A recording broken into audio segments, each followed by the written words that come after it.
Welcome back to CNN Philippines. Health officials agree public transport commuters are among the more vulnerable population to COVID-19. Rail transport authorities implement intensified sanitation measures on the trains to allay passengers' fears of contracting the disease. Rex Media for this report. Hundreds of thousands of passengers are taking the MRT 3 and LRT 1 and 2 daily. Overcrowding is common in the limited number of coaches during rush hour. But as the coronavirus spreads through close contact, how will commuters cope? Authorities are intensifying sanitation measures on trains to help contain the virus. Right now kasi we are in a very big challenge right now as far as the COVID-19 natin. And what we assure the public is that we're trying our best to put up the necessary sanitation and proper procedure. MRT maintenance personnel wearing face masks are wiping handrails and chairs with alcohol. The management is also considering setting up infrared thermometers to check passenger temperature.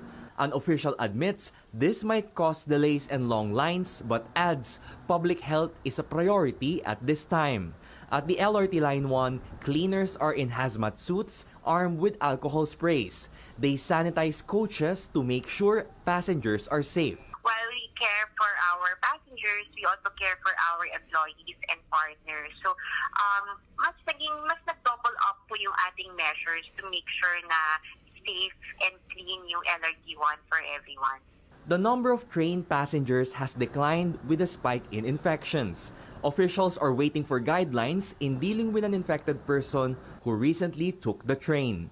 Some passengers, meanwhile, are satisfied with sanitation efforts. Regarding sa safety measures nila, okay naman. Nasabi naman natin na safe. Then regarding sa safety measures sa akin sa sarili ko, like this one, nasusuot ako ng mask to preventing virus. Other commuters cannot help but be anxious in taking the crowded train despite disinfection activities. Kailangan ingat at saka kailangan natin talaga, kaya nga kung bumili ako ng ganito or mag-mask ka, kasi kailangan mo talagang mag-ingat. Pero hindi mo rin masabing lahat ligtas kasi marami nangyayari eh. At the end of the day, some turn to faith in God for peace of mind in uncertain times. Rex Remitio, CNN Philippines.